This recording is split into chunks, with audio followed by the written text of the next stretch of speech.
여러분, 신앙이라는 게 뭘까요? 만약에요, 삼성이나 현대 같은 대기업이 사실은 종교단체고 우리나라의 역사가 사실은 아주 거대한 신의 계획이었다면 어떠실 것 같으세요? 좀 황당하게 들리시나요? 오늘 우리가 함께 살펴볼 천공정법 강의는요, 바로 이런 이야기들을 합니다. 우리가 알던 신앙, 권력, 그리고 국가에 대한 생각을 완전히 뒤집어 버리는 아주 흥미로운 내용이죠. 자, 이 강연은 시작부터 정말 파격적입니다. 기업도 종단이에요. 기업 자체가 종단입니다. 딱 이 한마디로 시작하거든요. 우리가 흔히 생각하는 뭐랄까 속세의 일과 어떤 신성한 영역 사이의 벽을 그냥 한 번에 무너뜨리는 거죠. 아니, 기업이 종교라니 이게 대체 무슨 소리일까요? 이 주장을 제대로 이해하려면 그 생각의 틀을 좀 차근차근 따라가 볼 필요가 있습니다. 오늘 우리가 함께할 여정은 이렇습니다. 먼저 지금 우리 신앙에 무슨 문제가 있는지부터 짚어보고요. 그 다음엔 보이지 않는 영적인 힘의 체계, 그리고 기업이 어떻게 종교가 되는지, 마지막으로 한국의 신성한 운명이라는 아주 큰 그림까지 같이 한번 따라가 보겠습니다. 자, 첫 번째 주제, 바로 개혁입니다.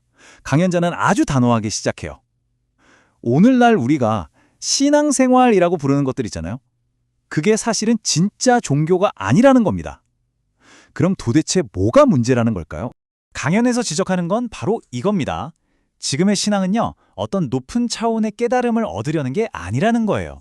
그냥 신에게 돈 좀 벌게 해주세요, 건강하게 해주세요 하고 비는 아주 개인적인 이익을 구하는 행위라는 거죠. 우리가 흔히 말하는 기복신앙, 바로 그겁니다. 네, 바로 이 지점이 핵심이에요. 강연에서는 이런 식으로 뭔가를 계속 비는 의존적인 상태가 바로 신앙이고요.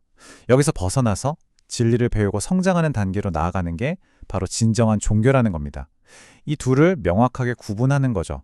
자, 그렇다면 이 진리를 배우고 힘을 얻는 시스템은 과연 어떻게 작동하는 걸까요? 두 번째 주제로 넘어왔습니다.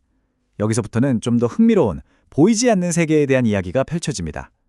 강언에 따르면요, 이 세상을 움직이는 건 눈에 보이는 것만이 아니에요. 분명한 영적 계층, 즉 파워 구조가 존재한다는 거죠. 그리고 그 모든 힘의 근원에는 원력이라는 개념이 있습니다. 이 원력이라는 거 그냥 뭐 좋은 기운, 에너지 이런 막연한 게 아닙니다. 아주 구체적인 거예요. 강연의 설명에 따르면 이건 하늘에 있는 어떤 권위자가 자, 너에게 이 힘을 주겠다 하고 딱 부여해주는 그런 종류의 능력이라는 겁니다. 그럼 이 엄청난 힘, 원력을 누가 관리하고 나눠줄까요? 바로 선관이라는 존재입니다. 여기서 이 강연만의 독특한 세계관이 딱 드러나죠. 영적인 세계가 그냥 막연하고 신비로운 곳이 아니라 마치 하늘의 정부처럼 아주 체계적인 조직을 갖추고 있다는 거예요. 그리고 이 선관들도 계급이 있습니다. 마치 군대처럼요. 최상위 선관이 있고 그 아래에 중관 관리자, 또 그 아래에 현장 실무자, 이런 식으로요. 이 힘의 흐름은 위에서 아래로만 내려옵니다. 특히 가장 높은 곳에 있는 최상위 선관은요, 소수의 선택된 사람들에게 직접적으로 아주 막강한 힘을 내려주는데 이게 일종의 영적인 독점권 같은 거죠. 자, 그럼 이제 세 번째 주제로 넘어가 볼까요? 지금까지 들으면 그냥 어떤 영적인 세계관이구나 싶으실 수 있어요. 그런데 이 영적인 계층 구조가 우리가 사는 이 현실 세계, 특히 대기업과 아주 직접적으로 연결된다는 게 이 강연의 진짜 놀라운 지점입니다. 앞서 기업이 종교단체라는 말 기억나시죠? 강연은 이걸 아주 구체적으로 설명합니다. 우리나라의 경제를 일으킨 위대한 창업가들 있잖아요. 그분들이 바로 최상위 선관으로부터 직접 원력을 받은 현대판 교주라는 거예요. 정말 놀라운 비유죠. 예를 들면 삼성의 이병철 회장, 현대 정주영 회장 같은 분들이요. 이분들이 하늘로부터 어마어마한 힘을 받아서 강력한 비전과 이념으로 사람들을 끌어모으고 사실상 종교단체와 똑같이 작동하는 거대한 조직을 만들어냈다는 겁니다. 네 번째 주제입니다. 이렇게 보면 전통 종교든 기업이라는 새로운 종교든 대단한 힘을 가진 것처럼 보이잖아요.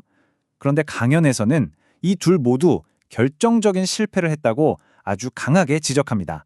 가장 중요한 인물을 놓쳤다는 거죠. 그 실패의 핵심이 뭐냐? 바로 가르침의 부재입니다.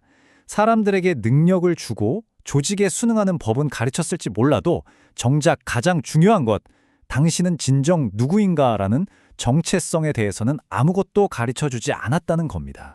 결국 사람들을 이끌어주는 리더 대신에 그저 따르기만 하는 신도만 만들어낸 셈이죠. 바로 이 교육의 실패가 거대한 영적 공백을 만들었고요. 강연은 바로 이 지점에서 가장 핵심적이고 또 어쩌면 가장 논란이 될 수 있는 마지막 주장으로 우리를 이끌고 갑니다. 자, 그럼 이 텅 빈 영적 공백은 이제 누가 채워야 할까요? 강연이 제시하는 답은 놀랍게도 바로 우리, 즉 한국인입니다. 여기서부터 한국인의 아주 특별한 정체성과 운명에 대한 이야기가 시작됩니다. 강연에서는 지금 이 시대 대한민국에 태어난 사람들을 천손, 말 그대로 하늘의 자손이라고 부릅니다. 그리고 이들이 바로 인류의 마지막 천손 세대이며 아주 특별한 사명을 가지고 이 땅에 태어났다고 말하죠. 이 주장을 뒷받침하기 위해서 강연은 우리 현대사를 완전히 새로운 관점으로 해석합니다. 2차 세계대전이 끝나고 세계에서 가장 가난한 나라로 시작해서 70년간 엄청난 성장을 이룩했죠. 그리고 2012년을 기점으로 선천시대가 끝나고 2013년부터 바로 이 천손들이 인류를 이끌어야 하는 후천시대가 시작되었다는 겁니다. 우리의 역사가 그냥 우연이 아니라 이 사명을 위한 거대한 계획이었다는 거죠. 생각해보세요. 불과 70년 전 세계에서 가장 가난했던 나라가 지금은 세계 10위권의 경제대국이 됐습니다. 이건 정말 기적에 가까운 일이잖아요. 강연에서는 바로 이 엄청난 성장이 우리 민족이 가진 내면의 힘, 즉 영적인 질량이 그만큼 크다는 증거라고 이야기합니다. 그런데 여기서 정말 중요한 점이 있습니다. 이 특별한 운명과 힘이 우리만을 위한 게 아니라는 거예요. 이 힘을 사용해야 할 최종 목적, 그 사명은 바로 홍익인간입니다. 널리 인간 세상을 이롭게 하라. 즉, 전 인류를 이끌고 도와주는 인도주의적인 리더가 되는 것이 바로 천손의 사명이라는 거죠. 자, 이렇게 오늘 내용을 한번 정리해 볼까요? 우리는 지금 우리의 믿음은 진짜 종교가 아니다 라는 비판에서 출발해서 보이지 않는 힘의 체계를 살펴봤고, 마침내는 한 국가가 신성한 사명을 가지고 있다는 거대한 비전까지 함께 따라와 봤습니다. 결국 이 모든 이야기는 우리에게 하나의 묵직한 질문을 던집니다. 한 국가의 정체성을 단지 역사나 문화가 아니라 신성한 영적 운명으로 바라본다면 과연 세상은 어떻게 보일까? 이건 단순히 종교적인 질문이 아니죠. 역사, 정치, 그리고 우리 각자의 미래까지도 전혀 다른 렌즈로 보게 만드는 그런 질문이 아닐까 싶습니다. 오늘 이야기는 여기까지입니다. 들어주셔서 감사합니다.